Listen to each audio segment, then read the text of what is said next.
Assalamualaikum warahmatullahi wabarakatuh. Sahabat beriman, ketika akan menemui Sang Pencipta, pasti ruh kita akan dicabut oleh malaikat maut. Tak ada yang bisa menghindar jika ajal sudah datang menjemput. Namun ternyata ada ruh yang tidak bisa dicabut dari berbagai arah. Malaikat pun bingung, lalu dengan apa malaikat maut mencabut ruh tersebut?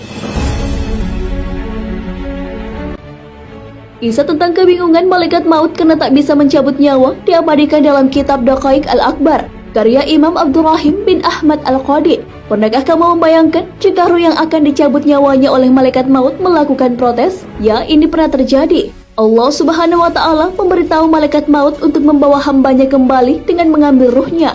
Malaikat maut hendak mengambil ruh si Fulan. Beragam cara dicoba untuk mengambil ruh tersebut.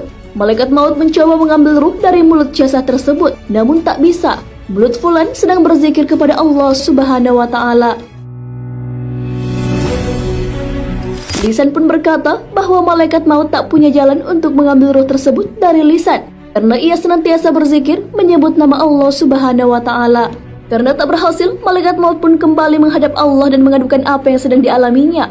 Allah pun menanggapi keluhan tersebut dengan menyuruh mengambil dari sisi yang lain. Malaikat maut pun turun dan mencoba mencabut nyawa dari arah tangan Fulan. Namun sayang sekali tak bisa juga. Ternyata tangan si Fulan sering digunakan untuk bersedekah, mengelus-elus kepala anak yatim, dan menulis yang baik-baik.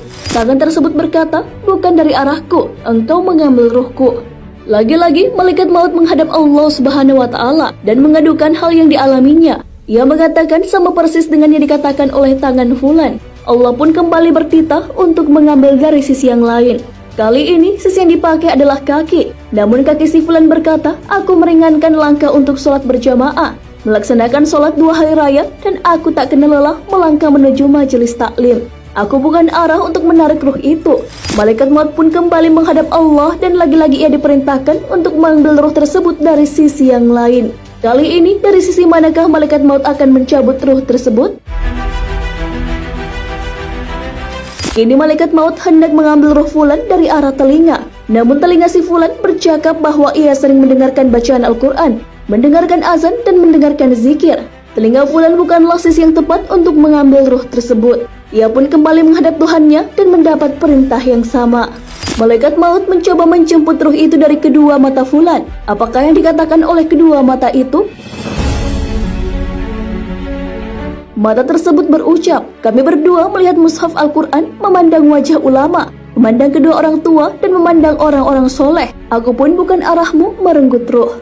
Malaikat itu pun kembali menghadap Allah dan mengadukan bahwa tiap-tiap sisi yang ia akan coba untuk mengambil ruh Fulan memiliki jawaban masing-masing. Akhirnya Allah pun memberikan solusi atas kebingungan yang dihadapi oleh malaikat maut. Allah Subhanahu wa Ta'ala menyuruh malaikat maut untuk menulis nama Allah di telapak tangan malaikat maut agar diperlihatkan kepada ruh tersebut. Setelah itu, malaikat maut pun segera menemui si Fulan dan memperlihatkan telapak tangannya yang terdapat asma Allah Subhanahu wa Ta'ala. Setelah ruh tersebut melihat asma Allah Subhanahu wa Ta'ala, ia pun bergegas keluar dari jasad si Fulan. Tak ada rasa sakit sedikit pun yang dirasakan ketika ruh terpisah dari jasad. Sahabat beriman, itulah kebingungan yang dihadapi oleh malaikat maut karena mencoba mencabut nyawa dari banyak sisi. Namun ia tak kunjung bisa mencabutnya karena setiap sisi punya jawabannya masing-masing. Proses dicabutnya nyawa tidak selamanya sama dengan Fulan tersebut. Namun ada kalanya malaikat mencabut nyawa dengan menyakitkan.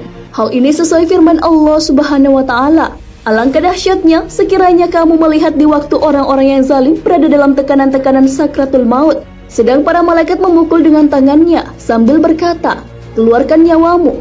Di hari ini kamu dibalas dengan siksaan yang sangat menghinakan, karena kamu selalu mengatakan terhadap Allah perkataan yang tidak benar, dan karena kamu selalu menyombongkan diri terhadap ayat-ayatnya.'"